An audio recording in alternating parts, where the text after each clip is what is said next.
Charlie Kirk isn't a person, right? He's a brand with a team. And on his own, he's a community college dropout who evangelizes at 18-year-olds. Women with kids are not the ones tearing down statues, right? Does tearing down statues correspond to some kind of smiles per capita data set that I wasn't aware of? Again, I am a competitive debater by trade. So the Cambridge Union isn't something that hosts highbrow intellectuals, because otherwise Charlie Kirk wouldn't be there. Have you spoken at the Cambridge Union? I have. Yeah, so you just proved till your point. Yeah. And to be fair, I lost the debate.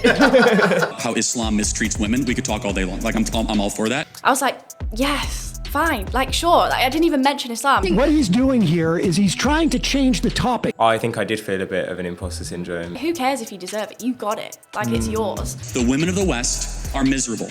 And they're miserable for a reason. More and more Gen Z women are trying to date millennial men. This is total, like, aestheticization of sexual extremes. Single Christian country that you would say mistreats women, right? America.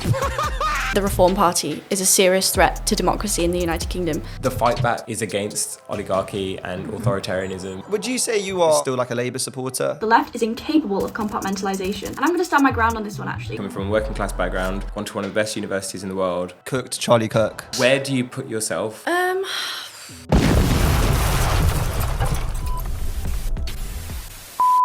What's left? Back in the stew with the slayer of the far-right American populace. Are you dumb? Tilly, welcome to What's Left. Our first ever woman on the show. Thank you. Is this your first podcast appearance, or have you done stuff like this before? No, it's my first podcast. Actually, I did an interview with GQ like a couple of days ago. You did an interview with GQ. Did you really? Yeah, it was like over the phone. Right. But yeah. So they're doing a profile piece on you. I think me and the other people who debated Charlie Kirk, they're going to write something about debating chambers and take that kind of angle on it. I love that. But yeah. You loved your GQ interview. Yeah, to be fair, I was pretty gassed. Did you see his GQ? The headline was like, it was so funny. So anytime I invite like a guest onto the show, I send them like a link to like my work, and then I have to put Javan's stuff in, and it looks way better. But his was like the man taking on Nigel Farage with Windrush Generation style, and it's like literally 1950s clothing. Brother, still the most stylish. I was like, gas myself. I thought I had good drip, but yeah. I mean, so.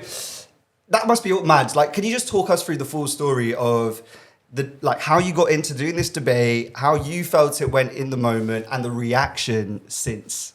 I am a competitive debater by trade.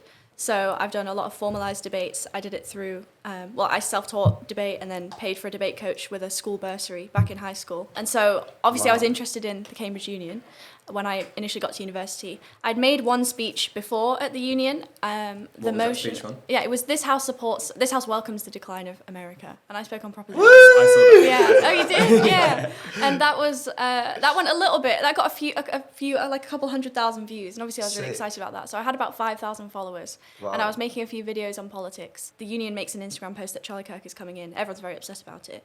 Not me. They say fill out a form with what kind of question you might want to ask him. You'd be given the right of reply. So I wrote my question into the form, which was, what should the role of women kind of look like in public and private life, and what are the material benefits of that? Yeah. I knew that he wouldn't answer that question, which is why I wrote it. I checked my emails like maybe 12 hours before the debate and said, oh, well, you've been chosen to debate him. Played a few of his Turning Point USA clips and thought, well, you know, what kind of things might he throw at the debate? And made a few notes on my phone. And how did you feel? Because like this is quite a big guy with a following, and he's got a particular debating style. I know how I would feel if I was selected to debate against him. Slightly shook. Oh yeah. I would be a bit stressed out. You've got balls of steel. Like low-key, I would be stressed going into that. Not particularly. I mean, I've debated some of the most intelligent people in the world and lost horrendously in the past in front of, you know, quite a few people. I've debated Team Canada, national debating team in high school, and Team USA, Team Singapore, Team Hong Kong. These people are much more intelligent than Charlie Kirk. I feel like he's a bit of a snake oil salesman, right? Yeah. Like, there was this one video that I saw in particular of him that just, I didn't understand why people would be intimidated. It was, he was speaking on John Locke, and he said something about, you know, liberty is not license. That doesn't actually mean anything, because I've studied John Locke in the context of John Locke's philosophy. You're not applying that correctly, because he was applying it to abortion. Yeah. And I was like, well, he's never said anything about abortion. That's bullshit. Like, I don't know what you're talking about. So that's why I wasn't particularly intimidated going in, because I've debated people who are debaters, and Charlie Kirk isn't that. He's someone who is selling a program. He's selling an idea, a bad idea that has unfortunately metastasized in American politics. Charlie Kirk is so popular. Yeah. Why do you think that has happened? Because it's simple, it's great PR backing, obviously so much money goes into these kind of things. Charlie Kirk isn't a person, right? He's a brand with a team. And on his own, he's a community college dropout who evangelizes at 18-year-olds. And that's not exactly something that you'd imagine would be this like slick, cool, subversive brand. This is something that's fundamentally American, to the point where it's probably a bit hilarious for Europeans who watch it and then see people like him believing that they are some kind of reactionary and subversive figure, when this has been like the cornerstone of the US since 1950s. And Turning Point USA, they captured this idea, I think, that institutions like universities have become like quite left-wing or very leftist in some of their agenda, and there's obviously space then for some form of like reactionary politics. And it's interesting what you said earlier about when they were invited into the Cambridge Union, loads of Cambridge students were really upset. And I think that's a bit sad. It's like, Cambridge is our brightest and our best. Why are we upset that someone like that who has a massive profile, who's obviously going to be platformed, is coming? That's your opportunity to challenge that person. Playing to their point and their argument, which is kind of the problem. Like, we're just going to deplatform them. Yeah, exactly. I remember when Turning Point was first kicking off, about 2015, 2016. And it was something that was just a bit fringe, a bit kind of on the side of kind of trying to make the university space a lot more kind of hostile for maybe progressive students or whatever else. And then all of a sudden it just seemed to just grow overnight, where it just had resource, funding, people attached to it. And they were just like touring around UK universities, and now I guess they have some following. But with all of that in mind, how did you feel about the fact that Cambridge students were, to a point, being a bit hostile about him? Do you think it kind of leans into maybe how they get some legitimacy around their argument? I mean, so on the one hand, I 100% understand why people would be upset about someone like Charlie Kirk entering what they understand as this like hallowed ground. For me, the Cambridge Union isn't that. The Cambridge Union isn't something that hosts highbrow intellectuals, because otherwise Charlie Kirk wouldn't be there, right? It's a place where, I mean, the wizard Liz was just at the Oxford Union. It's not, Have you spoken at the Cambridge Union? I have. Yeah, so you just proved to the point. And to be fair, I lost the debate. sorry, you were saying. No. What I mean is that if the Cambridge Union was somewhere like that, I'd understand the frustration, because then you are legitimizing a bad idea. You're legitimizing something that is corrosive to social well-being, corrosive to democratic ideals, but that's not what it looks like. It's somewhere that, it's where free speech has the opportunity, like to look great. It's a great context for free speech. Like in the street, in the middle of London, people shouting at each other. It's not the best context for free speech, and I understand why people might want to put guardrails on it in the interest of safety and other things. But in a debating chamber, that's the opportunity, like you say, to challenge people who have bad ideas. I do think that is one of the brilliance of the kind of Oxford unions, for all their kind of bourgeois pomp. It is like one of the few, I believe in this kind of society, last remaining institutions that you can entertain this kind of conversation, and you can beat down what are quite ridiculous ideas and show sophistication and intellect in the face of kind of provocation and amateur debating style, which is what I would argue you went up against. Yeah, it's an amateur debate, yeah. You know what's interesting as well is that Malcolm X, for instance, would have had in the 1960s going to the Oxford Union protests about him being involved, right? And I'm not necessarily a Malcolm Xer, but like he was a really important part of the political dynamism of that whole era. And that's the point of the free speech argument, is that some people are going to say things that you don't like sometimes, but the good argument, the strong argument should win out. Mm-hmm. Which is kind of what you had happen, right? Like you gave it to him and he couldn't pivot, he didn't have a good response, and it was probably one of the first times his shield had been pierced, like properly.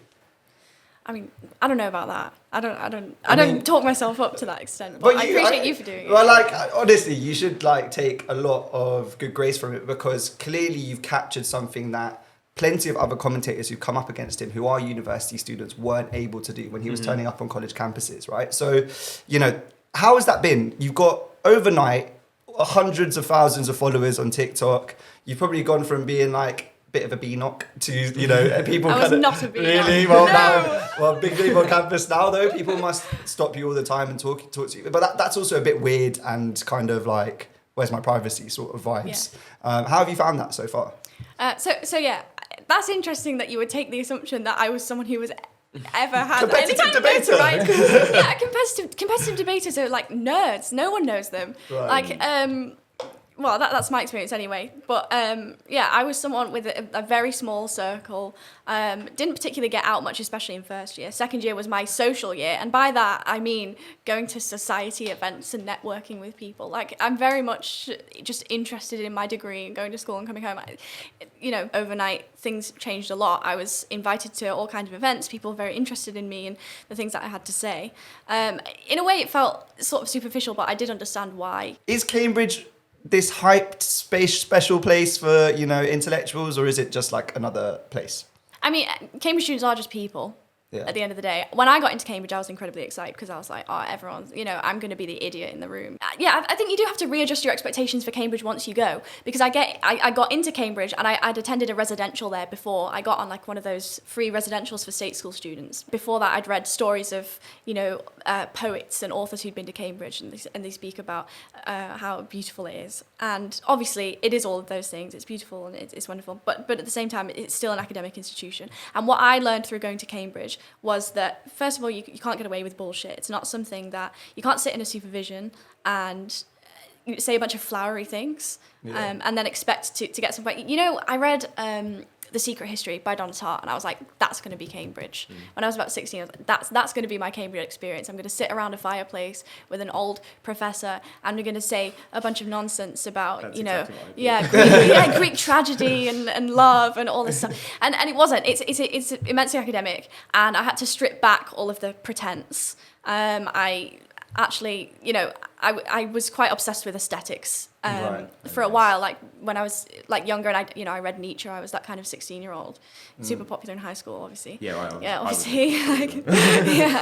And then getting into Cambridge, I stripped all that back, and I realised what's important. So did you ever have an experience of imposter syndrome then? No. Really? I don't have that. Yeah. Like, I never understand why people necessarily do. I mean, there was a brief moment where I spoke to one of my very close friends, and he went to Sevenoaks, and now he's transferring to... So that's a private school? It is, yeah. It's like £54,000 a year or something like that. Right. He was on my debate team, and we became really close friends. I wrote his personal letter of recommendation for Dartmouth, and I did speak to him briefly. I was like, but I don't know if I deserve this. And he was like, who cares if you deserve it? You got it. Like, it's yours. Do you think that I'm asking myself, do I deserve to be at this institution? I was like, well, no, you're probably not, so why should I? I just draw quickly on my experience where I think I did feel a bit of an imposter syndrome because it was so far removed from my Middle England background where nobody had really gone to like independent schools. It wasn't like a vibrant intellectual culture. There was a culture around like class and solidarity, of course, that I think shaped a lot of my politics, but there wasn't like an intellectual, like an active intellectual culture in the area that I grew up. And then going to Cambridge and then seeing, to a point, the sophistication, but also embodied everything that I think I despise about kind of the British class system. Because to a point, you go there and you're baptised into the middle classes or the upper middle classes or whatever it is. So you have this cultural approximation to it. And I think it does shape you as a human being, but it doesn't take away from the fact that I still think it's so reprehensible because so few people get to go who are incredibly intelligent. And for me, at least, I saw people who I grew up with who have that intelligence. And we were talking about this with Matt Torbit a couple of weeks ago, where some of the most brilliant people don't have opportunity. They just don't have the chance, and that's it. And like talent is absolutely evenly distributed in this country, and yet access most definitely isn't. And so I just saw people who, of course, some of the most incredibly intelligent people I do believe go there, but also at the same time some of the most mediocre people also. See, I saw that. I saw it from the opposite side of the ledger because I went to a private school. My parents are teachers. I kind of backdoored it, but I saw people who were just had every opportunity given to them, and then went to Oxbridge because they could afford a tutor that was super expensive. I had a friend who literally stopped going to school in final year of school just to prepare to go to Oxford with like a private tutor, and he got in.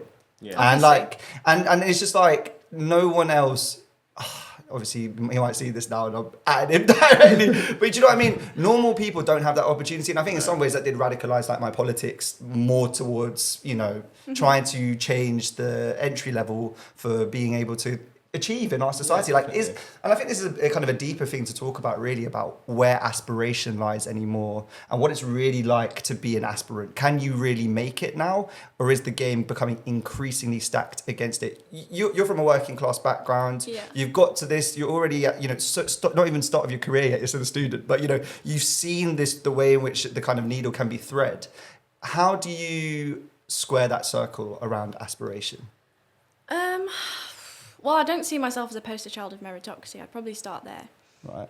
I wrote the first ever, academic essay, the truly academic essay that I wrote was my EPQ in high school. And I wrote that it ended up being about genetics. It started with Margaret Thatcher. And I ended up speaking on how talent can grow in environments where it's actively suppressed by externalities. So what I found out about genetics, and this is a really crude and rudimentary understanding of it because I'm not a scientist, I do politics, right? But what I understand about genetics from a political science perspective, insofar as it's relevant here, is that genes aren't static, fixed, and immutable. Genes, depending on environmental factors, can literally switch on and off. And by the time you're about 2 or 3 years old in Britain, as a working class child, your vocabulary is like pretty much half that of someone who is comes from more affluence than you. Like, given that all of this is true, why is it that people are kind of obsessed with the idea of who is aspirational and who deserves to have made it when so many things are stacked against us? Not to be a total determinist about it, because obviously that's also a fatalistic understanding of the world, but I'm not going to sit here and say, well, I got into Cambridge, I was on free school meals for 7 years, I did it, you can do it too. Like, at the end of the day, it's not helpful. No. And it doesn't catalyse change, it makes people feel hopeless. So if you're not the poster child for British meritocracy, coming from a working class background, gone to one of the best universities in the world. Kirk to Charlie Kirk. Yeah, exactly, yeah. Where do you put yourself? Well, maybe we can start with what does meritocracy mean? Meritocracy is a formula, right? It's hard work plus talent equals output. I've worked very hard. I think not as hard as others. Like, there are people, my mum was a cleaner. She had 3 jobs. My dad had 2 jobs. Both of them basically, they moved away from a town called St. Helens, which has the highest rates of suicide in the country, and I think one of the lowest life expectancies at the time. They moved away and knocked on the door of an auntie and uncle who lived in Morecambe, which is a seaside town. So that's luck. If our auntie and uncle didn't live there, we would have nowhere to go, and I would have grown up in St. Helens. And then I wouldn't have got into a grammar school because there were no grammar schools around in St. Helens. It's a historical contingency. And my parents worked much harder than me, and it was to facilitate my the accolades that I would then gather. Like, I didn't do it on my own, and I hate when people tell me that it's so good that you came from nothing and managed to achieve so much, because I came from everything. Like, I had this, like, a support system. My parents had me when they were 19 years old, didn't know anything about, like, academics at all. Like, but my mum ended up going back to university, like going to university when she was like 20 something, in her late 20s. And my dad went to university when he was in his late 20s as well. That environment, that facilitated my love for academics and for school. And which is why I would never say, well, I'm a poster child of meritocracy, because I don't particularly represent every working class person at all. Do you feel like you're also grating against identity politics in a way, like that people have to be defined by their backgrounds, that they're not more than just that, and it's not more a more nuanced picture? So I have about 1 million different accents depending on who I speak to, and it's so weird, like, because I've debated in the United States, and Americans did not understand a broad northern accent, especially when I'm speaking extremely fast to get a bunch of content out in a debate. So I speak with like this like quasi-American intonation. Like, you saw it in my Kirk debate. I was like, better life, so that you can fucking understand what I was saying, because it's like, that's what's important. I'll look like an idiot so that you can understand me. And I have an accent that I acquired from Cambridge, which is a little bit southern, and it softens the northern. Cambridge accent, you can probably hear it, right? And obviously I have the accent of my parents who come from St. Helens, which sounds a bit like Liverpool, and I talk and I speak with them in an accent that's much more aligned with that. But online, I do come across in a certain way, And people will say, well, you don't know anything about the world. You're obviously this posh middle-class person. You're at Cambridge with rich parents who'll fund your lifestyle. And obviously there's a bit of misogyny. You'll then get a rich husband who'll fund your lifestyle.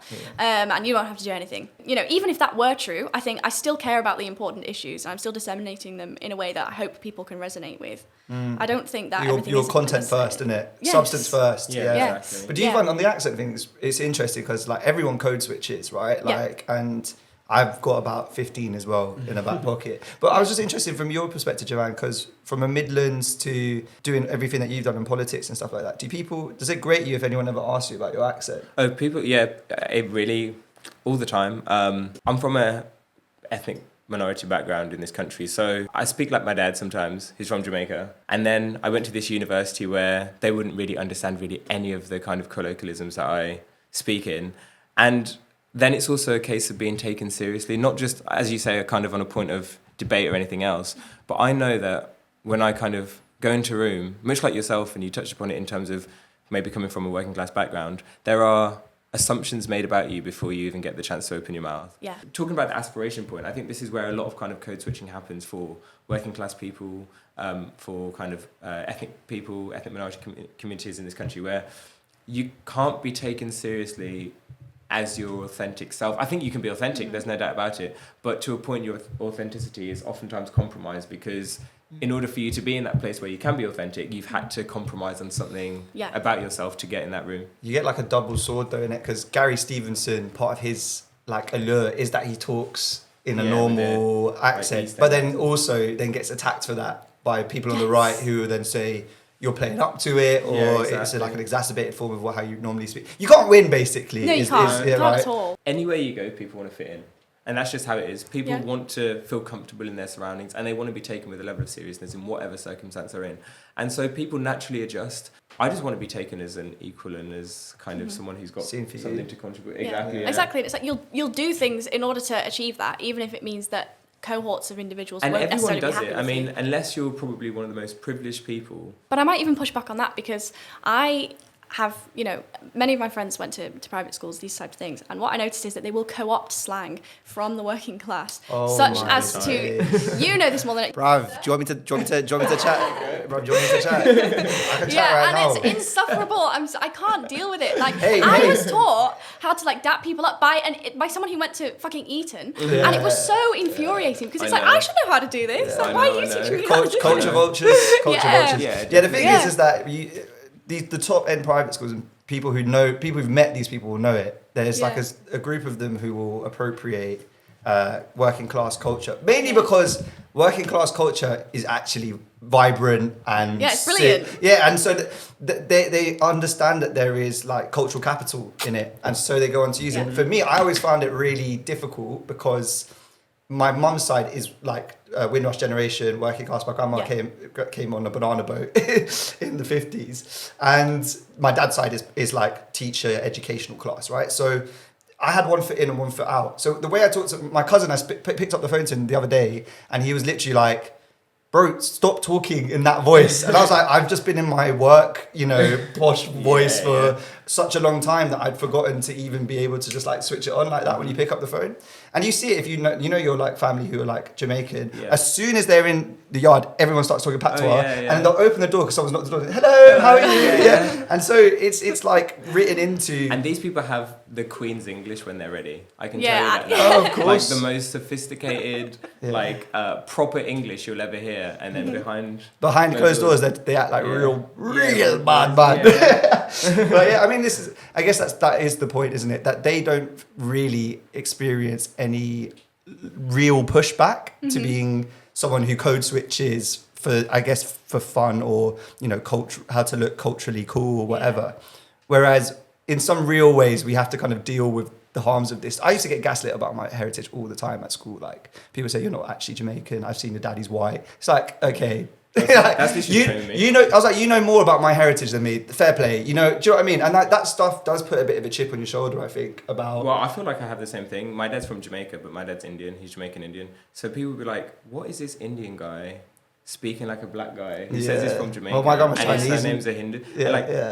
People have such like binarized views of people, and this is, I guess, what we're coming at. Like the kind of effort to approximate yourself to some resistance culture, but not accepting the nuance of how kind of working class cultures have manifested in this country. I think it's just so simplistic, and it's largely like you said, the kind of vulture cultures or the culture vultures who wanna approximate themselves to something, but really have no idea as to how diverse and plural that community of people are, and so just see a very like one-sided thing of who. Can I ask you, because you got a lot of stuff around when you were doing the Charlie Kirk debate about whether you're using ChatGPT or not. Do you think is that sexism? Is it classism? Where's that coming from in your view? I don't think it's classism because what I understand of Americans, they don't have the cultural nuance to understand class dynamics in the UK. No. I spoke to Hassan Piker ages ago. I went to the pub with him and a few of my union friends because he came to the union. And he was talking about, he's a leftist content creator overall. I would like pull him up on some aspects of his feminism, but overall he's like quite leftist content creator.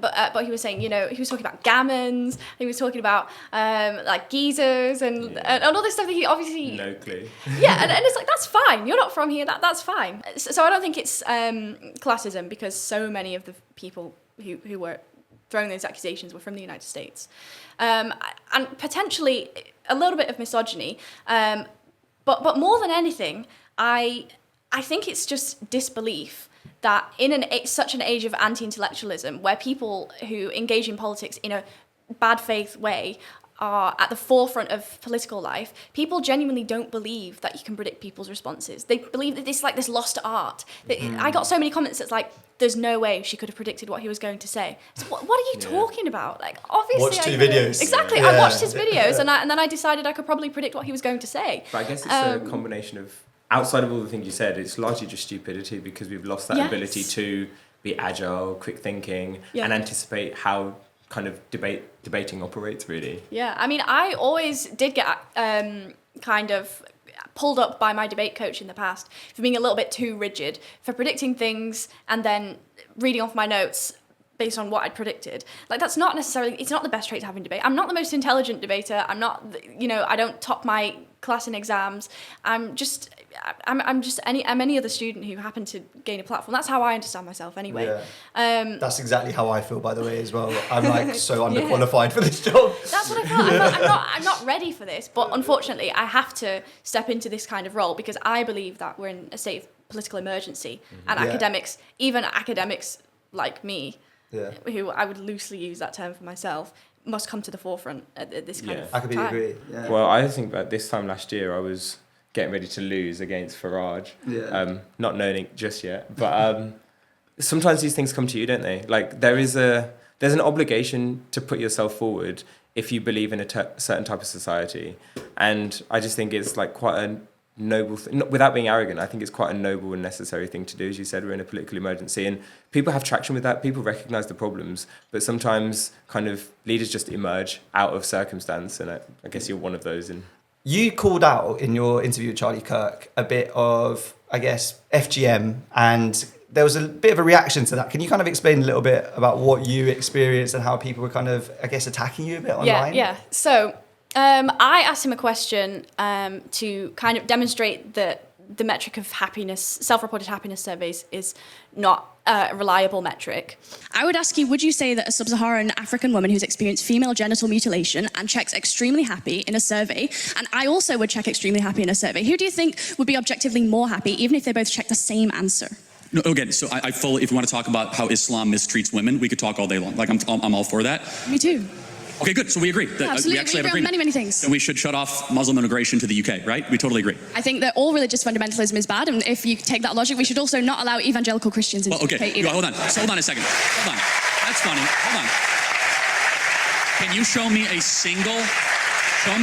what would your example, because I have 50, of a single Christian country that you would say mistreats women, right? America. Oh, really? Yes. We had a female woman vice president. We had a female vice president, a female speaker of the House. Women earn more than men in America. In Rwanda, female representation in government supersedes the UK by quite a lot. Did women get treated better in Rwanda? Okay, I might be super off this. Like, is Rwanda Islamic? Like, I'm not totally sure. I don't think it is. Like, is it? Like, I don't know, actually. It's not. So I was like, yes, fine, like, sure. Like, I didn't even mention Islam. Obviously, you know, then later on in the debate, I brought up a majority Christian country, Rwanda, that is an African country.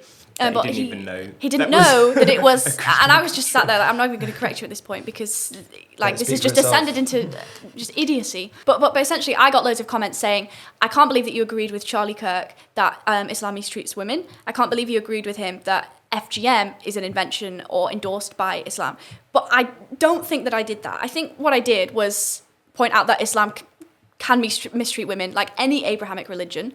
Like any religion, full stop. Mm-hmm. Like any religion, full stop. Exactly. Yeah. You know, I think this is a semantics issue. And when you're in a debate, you have to be heavily precise with your language. And I know that this might sound like nitpicky because I said, sure, I agree with you on loads of things, but it's because I'm getting a bit exasperated at this point, right? And I think when you see a very short clip of somebody speaking in a debate and they don't go out of the way to clarify something so important, which is a mistake that I made because I was thinking about time constraints, then you might assume that they have beliefs about Africa or about women or about Islam or about FGM that are misinformed or potentially misogynistic or like speaks like this white feminism. Do you see this kind of polarization that's happening between Gen Z boys and girls? Is that something that you encounter as someone like of your cohort? No, 100%. I think that this is like something that is really fascinating to me because I was having this debate with a friend the other day who was saying that patriarchy was kind of an inevitable thing. And I was saying, well, this is not true. Patriarchy is a bad idea that unfortunately metastasized because things like the evolution of currency coincided with it, which made it more likely to happen. And I said, the reason why I think this is true is because human beings do patriarchy way better than gorillas do it, but gorillas have way more sexual dimorphism. And I think we have to artificially create this sexual dimorphism between girls and boys under a patriarchy such that we can uphold it. And when you see a rise in like conservatism and traditional values, you also see like this complete polarization here that is in terms of aesthetics, in terms of like how we naturalize these things that are socially constructed. So one really good example of this is the more, you know how if you go to the gym and you're a man, chances are the gym influencers you follow are probably right-wing conservatives pumped full of steroids. Yeah. And like, so obviously this is one extreme of masculinity. Like most men are not on trend at the gym 7 days a week. Yeah. Like balding and back acne. But like, do you know what I mean? Like this is not most men. At the same time, most women are not confined to the home wearing like sundresses all day, baking sourdough bread in the sunlight as it like catches their beautiful locks of hair. Like this is total like aestheticization of sexual extremes. Right. So I 100% like see this polarization. And does that have like a bad effect on how people are just like getting on? Like does it have an effect on like relationships and stuff like that? Yeah, 100%. Yeah. I saw this hilarious news article the other day about how more and more Gen Z women are trying to date millennial men because they missed the red pill manosphere stuff. So millennial men are like more normal than Gen Z men. No way. Yeah, it's crazy. Like if you do polling of young men, what you'll find is that they're about as conservative, especially young white men, but not always. Generally speaking, young men are as conservative as about 70-year-old men. Really? And as a young woman who is moving with the times and who maybe you might not even be, you know, a leftist or an anti-capitalist, you might just believe that you should have the right to vote, and that you shouldn't be like determined based on your biology to this role of housewife. It's really difficult, you know, for those women to date. Like, luckily, I'm in a very happy relationship, but I feel like it's like the last helicopter out of Nam. Like, that's what it feels like. You got out of Saigon. Yes. That's mad. Yeah, I mean, the data that I've seen is that if you actually look at it on a graph historically, what's happened is that young women in particular have moved quite far left. Yeah. And then the data actually shows that men are kind of around what you would describe as the centre ground in terms of like how recorded political attitudes. Their voting patterns might be slightly different in terms of what they actually believe. But my theory is that you've got reactionary rightism amongst young guys who are responding to the fact that the common culture that we grew up in the last like 2015 to 2020 was really vocally pro-feminist, which is, I thought, was a really good thing. It was a big change. But that meant that there was a dearth and an absence of literature for young men. And so the manosphere guys crowd into this space where they see that there are a bunch of relative issues that young men have to experience around loneliness, let's say around getting outcompeted at school, which is also another data set that's really interesting. And they activate essentially a sense of disenfranchisement. Well, they occupy a vacuum, essentially. And then have this nostalgic view of like when you were powerful and dominant and et cetera, which to a teenage boy, speaking as one who was awful and, you know, disavow my teenage self, you know, you can buy into, you know, it's just like a grievance culture. If you activate my grievance and tell me I'm amazing, then I'm more likely to believe you than another culture, which I think villainizes me. Is my theory too esoteric? Have I got something you think realistic there? Well, I think potentially you're onto something, but maybe I would build on that. And I would say that people on the right are more likely to experience feelings of disgust, and they're more likely to be obsessed with aesthetics. So if I watch, you know, that video of that person shouting, they, them, energy. They, them, energy. They, them, energy. They, them, energy. That, I saw that and I was like, okay. And I scrolled and it wasn't a big deal to me. It didn't destroy my worldview. But some people who experience these gut reactions to things that transgress social norms might see that video and think, this is some kind of threat to me. And I kind of feel upset by it and I feel grossed out by it and I can't place why. Therefore, I'm going to say that it's a natural thing and it's not created by society. I think that the reason why we are seeing so many more right-wing men nowadays is because more women are transgressing social norms, and instead of unpacking men's natural so-called ostensibly natural reaction to these things, men are feeling disgusted and grossed out by it and deciding that this now is something to package into an ideological worldview, and that therefore we should control how women appear. And do you feel that there is a sense of responsibility as a young woman to educate these young men, or do you think that that's not for you to sort out, that's for them to figure out themselves? I suppose I would never say to all women out there, go to Red Pill Podcast, get called a slut on television so that you can educate the men. Like, I think that is the job of political educators. That's the job of people who sign up for it, and I signed up for it. So it's my job.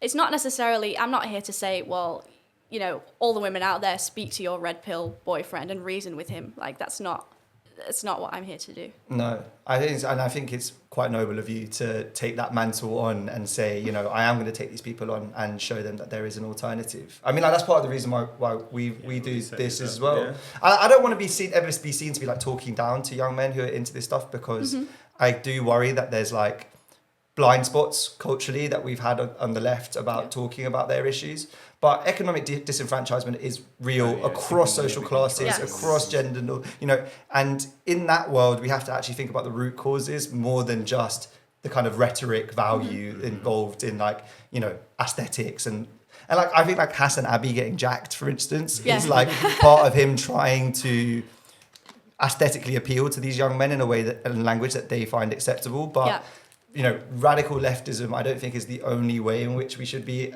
acknowledging or doing this debate. And what is left-wing politics to you, Tilly? Like, how do you define your positions, and what is left of our political institutions in the face of this democratic crisis that we find ourselves in? My left-wing politics is probably characterised by an opposition to neoliberal policy. Out of the 1940s, like, post-war political reconfiguration of you know, like the public consciousness, what happens is we have this fear of a big state. We have a fear of fascistic control. But instead of the stereotype that neoliberalism seeks to uphold of itself, of, you know, like a small government, instead what we have is like state control that hybridizes with market control. And that creates a really dangerous atmosphere that is a deregulatory race to the bottom. I think that it's like corrosive.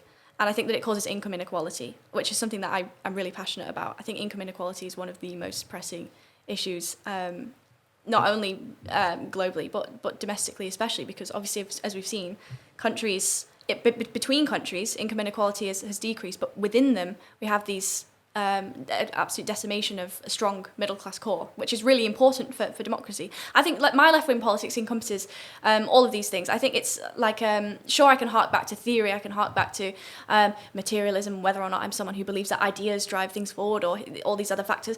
But I think like in the real world, outside of debate world, outside of academics, my left-wing politics is about an opposition to that type of structure. If that makes sense. And would you say you're a liberal broadly, like you believe in that there should be some form of market mechanism? It's about reforming it. It's just not pro-neoliberalism, i.e. the system that we're currently living in. I don't think that I would use the word liberal to describe myself. Right. But I did write an article on Substack. It was about what we can take from liberals. The founding fathers of liberalism actually had a lot more to say than what classical liberals give them credit for.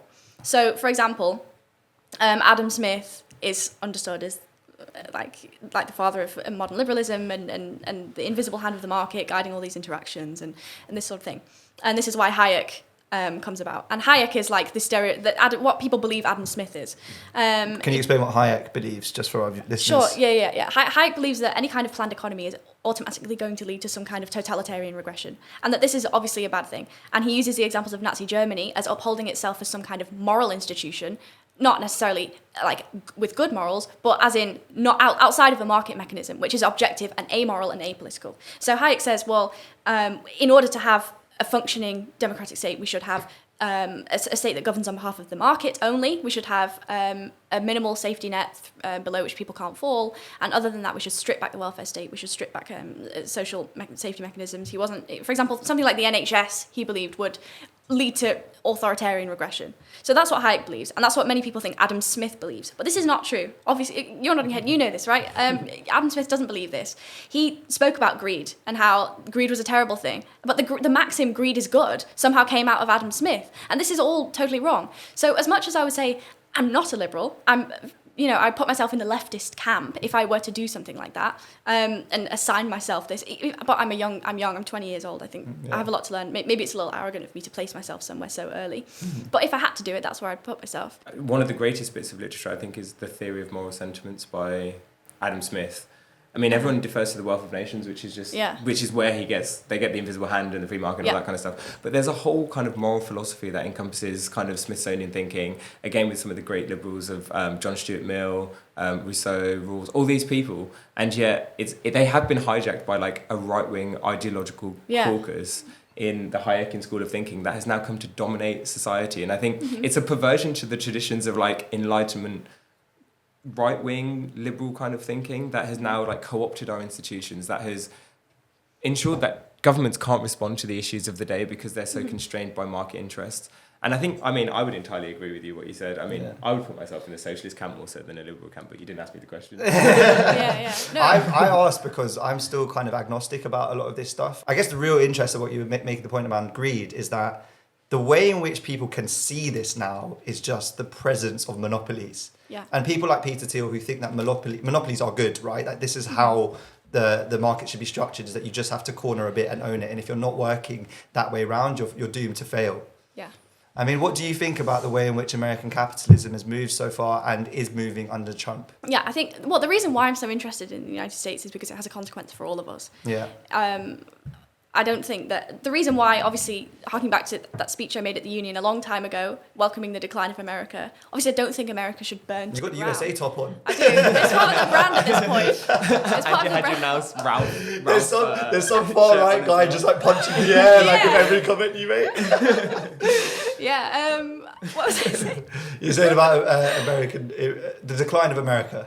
Yeah, obviously, I was saying I don't want America to burn to the ground. I would just prefer a multipolar world order where there is a more egalitarian structure of like international hierarchy. In terms of the way that monopolies have like conducted themselves over the past few decades, even some of the founding fathers themselves would have worried about it. I can't remember his name, but one of the people who can like kind of help conceive the Constitution, he even began to worry as following the birth of America as a very young country about the largesses of corporate control. And so I wonder what these people would have to say now when we see like corporatism and financialization invade every aspect of public and private life in the United States. I think Luigi Mangione is what happens when you have corporatism on steroids, monopolization of new industries, people feeling that there's going to be a decimation of, which we're already seeing, right? Like the Big Beautiful Bill's just come out. Yeah. A load of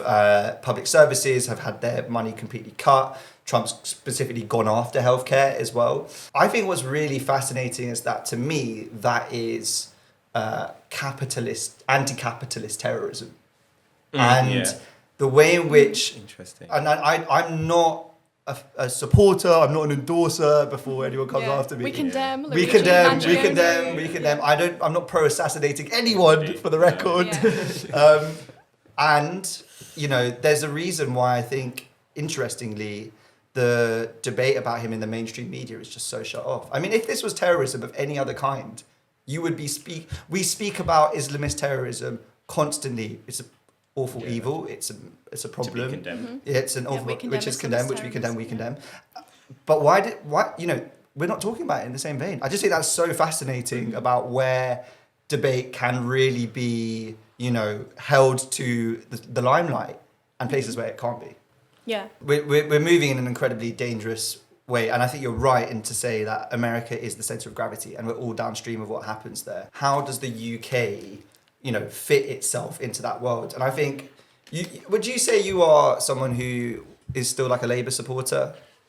I mean, it's a contentious question, isn't it? Because it's a miracle that even a centre-right party has won an election in the UK. And the only reason why this has happened was because of the state of the Conservative Party. They were in shambles. Yes, I support the Labour Party. I think that, I mean, during Starmer's first few weeks, there were like 32 new draft laws. I think he's speaking on it. I think he's trying to renationalise the railways. I'm not so updated on that. Already happened. Yeah, it's happening. Yeah. Like, I think these are good things. At the same time, I just obviously condemn, he made this speech. The Island of Strangers one. The Island of Strangers speech. He said he regrets that now. I'm sure he does regret it. Yeah. I don't know what's going on with his management, his PR. The comms have been really bad. Yeah, bad comms. And people don't know what the mission is. The reason I asked if you're a Labour supporter is because there's an impact and an influence that US politics, I think, are having on our country. And people who are in politics know that what happens there has a knock-on consequence for what happens here. And so left-wing politics finds itself in this really awful bind between a world where the populists are setting the agenda in America and we are still trying to decide what our political program is to rival it. Yeah. And how do we, not only rival it, but how do we respond to the fact that it's happening to what is meant to be our closest ally? I don't think the left, as we understand it, has a way of navigating that, because there's still such an attachment to an Atlanticist world order that I think there is still some hesitation about calling it what it is, which is, to me, a form of democratic authoritarianism. I 100% agree. It's like, to what extent can we continue to abide by our understanding of a special relationship if America's continuing to ascend towards fascism? And how is that going to compromise our morality if, you know, a state can be immoral, like have a moral framework? Do what it's doing in Israel, like sponsor all of that. Exactly. Exactly. I completely agree with you. And it's trying to explain this to my friends who are of the left but feel like they have to abandon the Labour Party because of this moral quandary that we find ourselves in. You know, it takes so long to like put everything, you know, all of these premises in place, justify them to that person so that they accept that that's where we find ourselves. But if we don't have that literacy, we're never going to be able to make sense of it. And I think the big problem really is that whilst we're trying to rival populism, while we're trying to find out some solution, political project that's meant to be the antithesis that people can buy into, we're not necessarily always acknowledging what even the conditions that even made populism arise in the first place. And so that's where, like, the immigration stuff, for instance, we get in a muddle, because some people want to say a world without borders, whilst other people are saying that actually this is completely new, this level of immigration, and it's having an effect on our culture and our society. I would say it's kind of intellectual ignorance, because the answers have long existed and they've been kind of developed throughout the last 25 years in this country and around the world.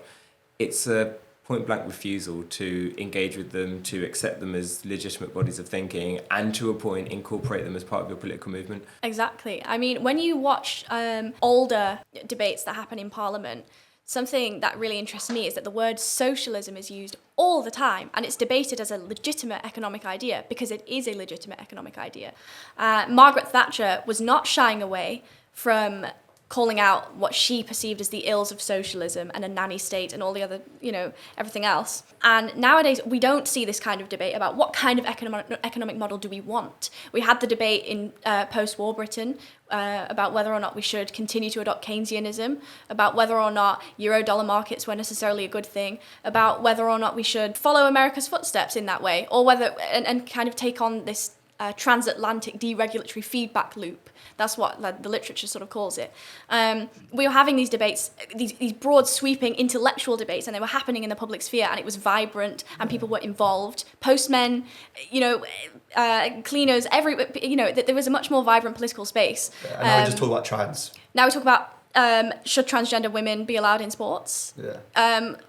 Muslims Yeah. and communism. Yeah. Are Muslims communists? Like all this nonsense. Just ridiculous. Exactly. Yeah, It's yeah. like it's a dilution We're just completely distracted. Yeah, it's total dilution of politics, and I wish that we would return back to an environment where we could speak about the legitimacy of all different kinds of economic ideas, which is why, I think it's silly that people say leftists are pro-censorship, because I'm not pro-censorship at all. I think more things have legitimacy than the right gives them credit for. The Labour Party, that's why I'm a member and why I love the Labour Party. It's been a vibrant intellectual movement in this country for 125 years. First 40 years was a real kind of theoretical comprehension as to the state of Britain and what aspirations we want for the country and for the majority of people who went to work and lived on a wage. There is such a dearth of that conversation, and I think it's subsequent of a decline in the union movement and kind of other things, a changing kind of labour force. But we have to ask ourselves and interrogate, what does a social democracy look like for the next 70 years? It can't just be tepid reform of already what we have. The Labour Party's conceding in what I think is its historical, political and intellectual 100%. obligation in advocating for the many people in our society who basically keep the country going. I do think that Labour has taken on a new image, and in doing so failed its working class constituents, which makes up the majority. Do working class people make up the majority of Labour supporters now? I'm not fully up to date on. It's hard. It depends how data. you define working class. That's right? true. And then also Reform's new base. You would describe them as working class, right? So in some sense, Labour has failed its working class constituents because they don't represent a type of conservative social politics that is still alive and well in areas that were deindustrialized. Areas that you grew up. Yeah. I'm sure you know many people who are fans of reform because they speak in a language that they recognize.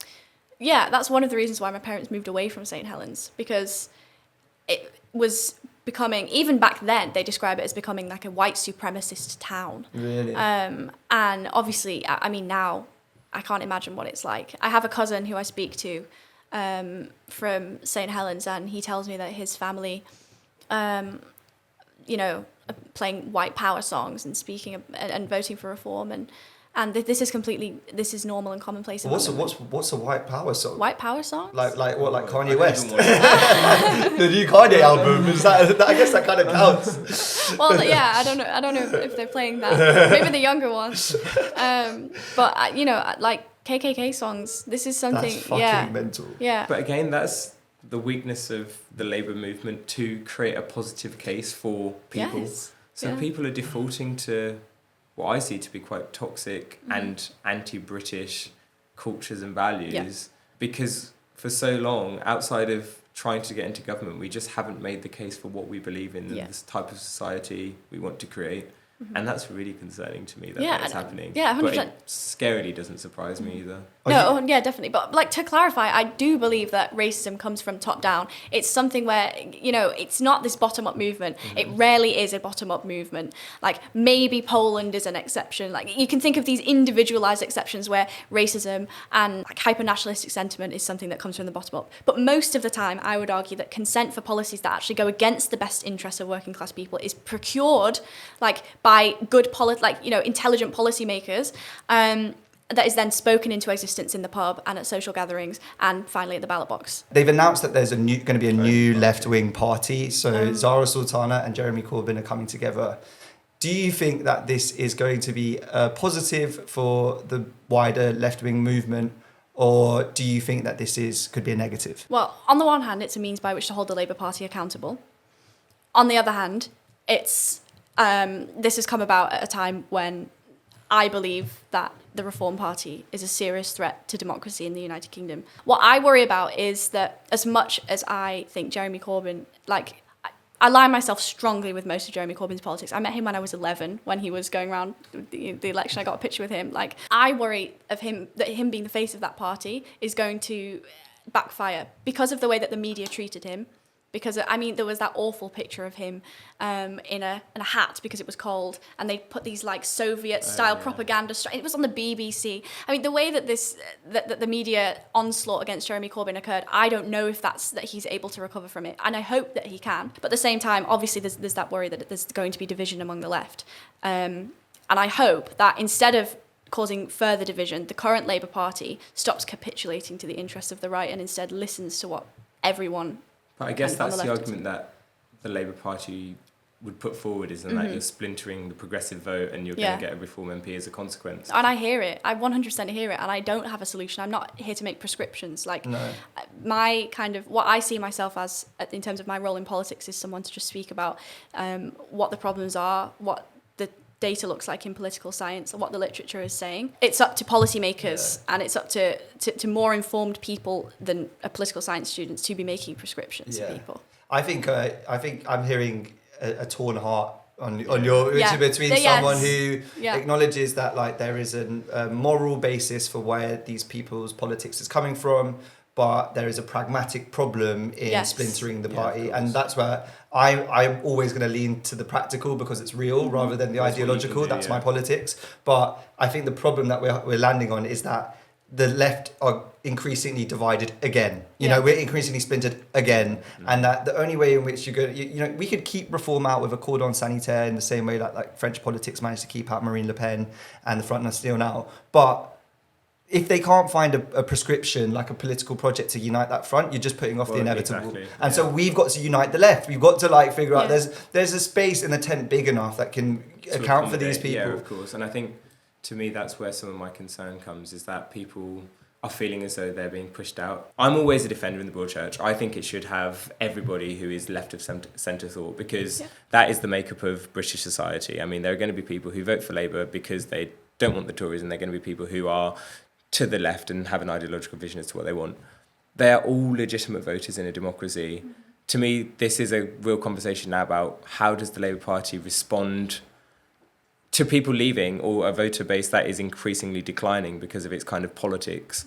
What does it do about that? Less so being bothered about kind of Corbyn and Sultana saying up their own thing. And I think one of the main reasons why we see this this type of quandary is because nowadays politics is only exercised at the ballot box, whereas previously we could do politics in loads of other ways. So now we see the emergence of left-wing parties that do, in all honesty, splinter the left-wing vote, but that's because politics has been like gutted from public life everywhere else. So we have to engage in it only at the ballot box, and our vote is the only way in which we can conceivably understand ourselves to be participating in politics. I think that needs to change. And I think one of the kind of potential failures of this new project is that they don't have a base of support. So they're just MPs advocating for a particular vision in Parliament. Mm-hmm. And they didn't build kind of coalitions with trade unionists, they didn't build coalitions with kind of activists and members on the ground before launching this party, the infrastructure that I suspect any new political party would need in order to win any election.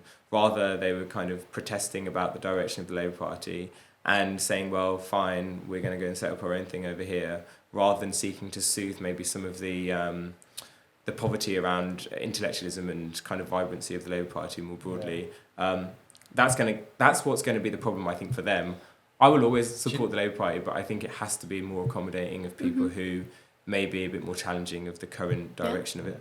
Do you know what I think? Fuck factionalism. I'm so bored of factionalism. Like, can't we just realise that like we're in a moment of sliding doors between something really, really bad and something that could be a bit better, and that ideological solutions, full stop, are not the answer. Like, you have to be. Everyone has got to acknowledge that they're fallible, that they can be wrong. We've all got blind spots, and yet we have these historic reasons why we we got in beef at student politics in like 2019. Do you know what I mean? Get over it. Get over it, because if not, they will capitalise. And they've got the 1%, the massive wealth vehicle behind them to be able to trial all the new ways of campaigning, of, you know, communication, of brainwashing there is. Like, we have to be so much more humble about our politics than we currently are. Strange enough, I've kind of come around to this view that on the back of my membership card, it says it's a Democratic Socialist Party. I identify as a Democratic Socialist. I think for so long we've almost focused on the socialist part and interrogated what it means to be a socialist in modern society. Whereas today, now we are, following our conversation, in the days of eroding democracy. The fight back is against oligarchy and authoritarianism and oligopoly and all these things. Until the left unites around the kind of presupposition of the democracy part of the back of my membership card, then we can go and kind of advocate for the socialism. There are kind of almost bigger threats which could supersede our efforts in trying to achieve socialism or social democracy. And that we're just kind of, as you say, splintering because we've focused on one bit of the membership card, which is deeply ideological and at times painful to kind of confront against the thing that we all subscribe to, which is democracy in the face of such hostile political activity. Yes, 100% agree. Well, nothing more to add to that. Yeah, perfect. Well, then I think we can wrap on that note. We're trying to start a fucking movement. Do you know what I mean? I think people like us need to be just getting more and more and more people involved to talk about these problems. If you're interested in joining the journey for us figuring out what is left, please subscribe, drop us a like, drop us a follow on IG. We might even get on a live one day. Yeah, exactly. Yeah. Bro, we've got big, big plans. So please join us as we figure out what's left.